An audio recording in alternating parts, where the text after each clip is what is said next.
Everybody, welcome to Kimmel's Hours Club. Time for another movie review. Tonight's movie, The Life List. A woman revisits her childhood aspirations, endeavoring to achieve her old goals, only to discover that pursuing these lifelong dreams takes her on an unforeseen, surprising journey. Okay, that doesn't tell us much. It's a comedy, drama, and a romance. It's 7.1 on IMDb. 5,464 people rated it so far, so that's pretty awesome. Sofia Carson is in it. Kyle Allen is also in it. Connie Britton. That was Connie Britt for some reason, but it's Britton, unless the O-N is silent. Let's see, anybody else I recognize? Maybe, maybe not. I don't know. It is on Netflix, so if you have a Netflix subscription, this is for you. And it's 2 hours and 3 minutes long, but the 7.1 has me really intrigued, so I'm excited to check it out. So let me get into it, find out what it's about, give you a better idea, let you know what I think. Stick around. I'll be back.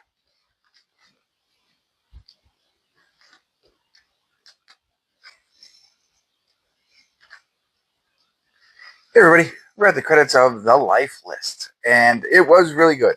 I think it's an emotional movie. There's a little bit of comedy, but I wouldn't label it initially as a comedy, more of a drama.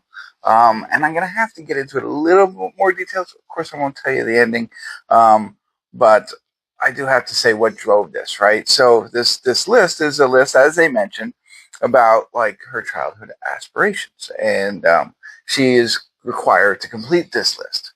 So that's really what the movie is about. But now, just to add a little bit more, I have to talk a little bit more about what drives that.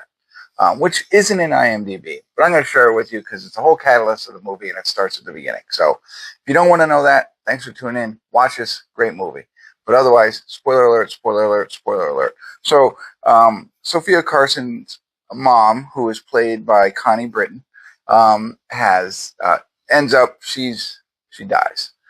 And part of her will is to give this life list to Alex, is her character. Alex has not done the things that she thought she would be doing as a grown-up, right? So there's this whole list that Connie Britton, her character, decides, hey, go out and enjoy life, essentially. Do everything that you said you were going to do when you were a 13-year-old kid, which is an awesome plot idea. It's awesome to think about in life. So, I was like, how do I incorporate this in somehow or some way? Because a lot of us every day get stuck in your jobs, every day rut and not going out and experiencing what you really think is fun and exciting and is life thrilling. And I was thinking to myself, wow, that'd be cool. I want to teach my kids this kind of stuff. But you got to really find out what is enjoying life mean to them. You know what I mean? Like it's different to everybody. And this is great because it's her own list that she created when she was younger. So it's a lot of self-discovery, growing. I don't know if it's coming of age, maybe, I don't know, but that's what the whole thing is. She has 2 older brothers, or at least 2 brothers, who are a part of all this. I'm not sure what else I had. And Kyle Allen plays the executor of the will. And he adds the much needed comedy. Now she does too, but for the most part, it's him. So while it's an emotional situation, especially for those of us who might have lost somebody similar to this, might bring up some things. There's still good lessons. I don't know if lessons, but there's good ideas and thoughts, and overall, it's a cheerful movie. When we get through it all, but it's not without its ups and downs, if you will. So that's about it. I mean, I think the rest of it, this isn't like a movie that you're waiting to the end what's going to happen. I think as you watch this movie, you kind of know. This one, in the words of Miley Cyrus, it's not about what's on the other side. It's about the climb.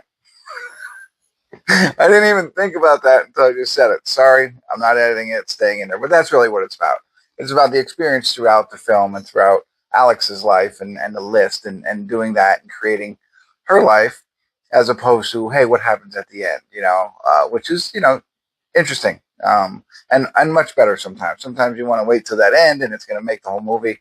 That doesn't necessarily matter. And there were some parts of this where I was like, oh, they're messing up. In my mind, they didn't. In certain situations, and I want to talk about, maybe you'll pick up on what I'm talking about, with one of our things on our list, and they handled it pretty good. So there you go. That's what I got. Probably, I don't know if it was trying to target my demographic. Oh, I know why I pulled this out. Yeah, so I always forget. And those of you who stuck with me to hear this banter, I appreciate it. Who the director, writers, and the producer. So Adam Brooks was both a director and a writer, along with Laurie Nelson Spielman. It is based on a book. I'm not sure what the name of the book is, or a novel, but there you go. I wanted to make sure I covered that. That's why I pulled out my tablet before. I couldn't remember. And I just started yapping. All right, that's it. That's all I got. Hopefully I was helpful. Thanks for tuning in. Don't forget it's on Netflix.